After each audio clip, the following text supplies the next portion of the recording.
Hello, boys and girls. It's Mr. McMahon, and today I'd like to read you the Snatch-a-Book. Who's Stealing All the Stories?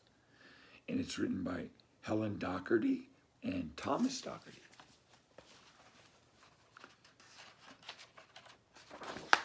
And here is our title page for the Snatch-a-Book.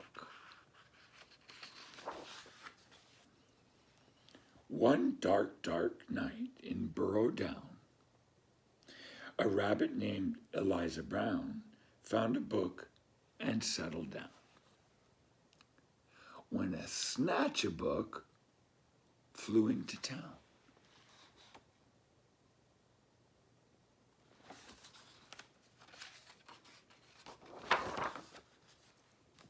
In every house, in every bed, a bedtime book was being read.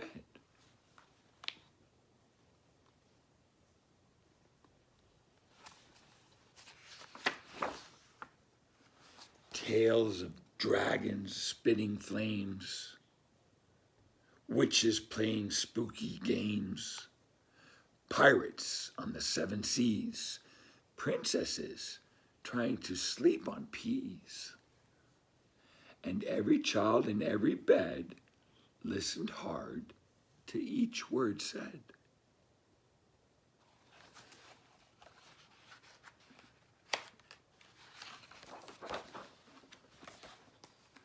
Eliza Brown, at number 3, was reading quite contentedly.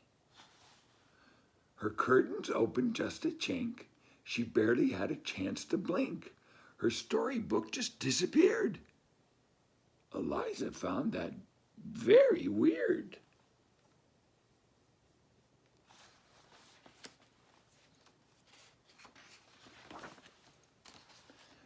The little owls on Mommy's lap were quite surprised to hear a tap against their bedroom window glass. Tap, tap, the noise came really fast. Before they'd even looked around, the book was gone without a sound.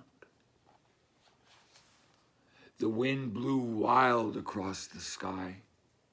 The smallest squirrel heard a cry. "What's that?" she whispered to her dad.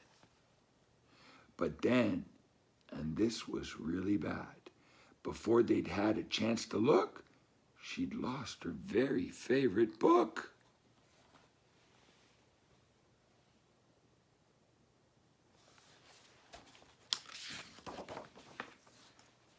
And so it went, night after night. Books disappeared from left and right. 5 books here and 6 books there. The shelves began to look quite bare. In Burrow Downs, the rumor spread of book thieves under every bed. Eliza Brown at number 3 was keen to solve the mystery.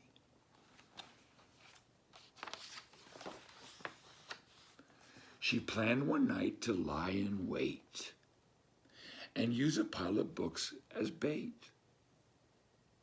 Long hours passed without a peep. She'd nearly fallen fast asleep when suddenly Eliza heard a flap of wings, a bat, a bird.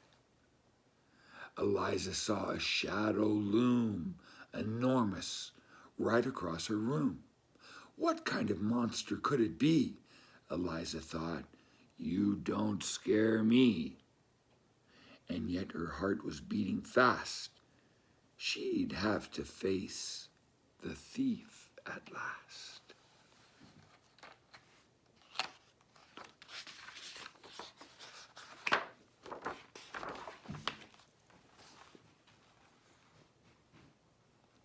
She threw the window open wide and shouted to the thing outside.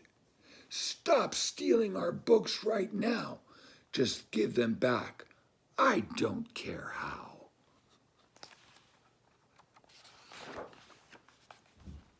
"I'm sorry," came a little voice. "I really am. I had no choice." Eliza looked down in surprise. She couldn't quite believe her eyes. "So who are you, and what's your name?" The creature hung its head in shame. He mumbled with a mournful look, "I'm just a little snatch-a-book."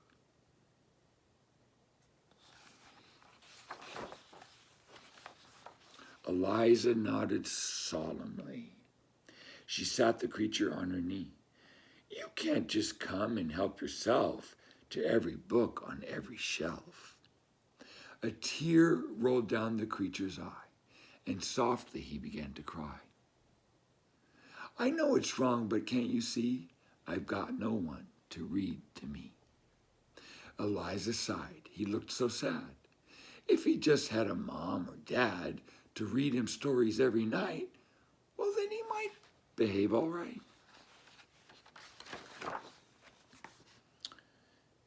That very night, they hatched a plan. And so the Snatch-a-Book began to give all the books he'd picked, to give back all the books he'd picked. Eliza Brown was very strict. Then, trying hard to prove himself, he stacked them neatly on each shelf.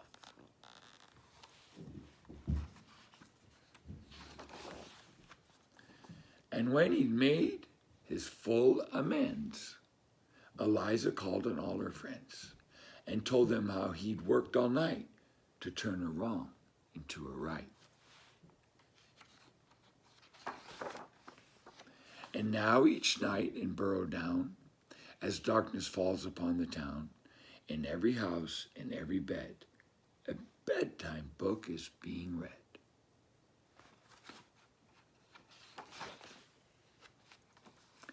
And if you take a closer look, you might just see the Snatch-a-Book, perched happily on someone's bed, listening hard to each word said.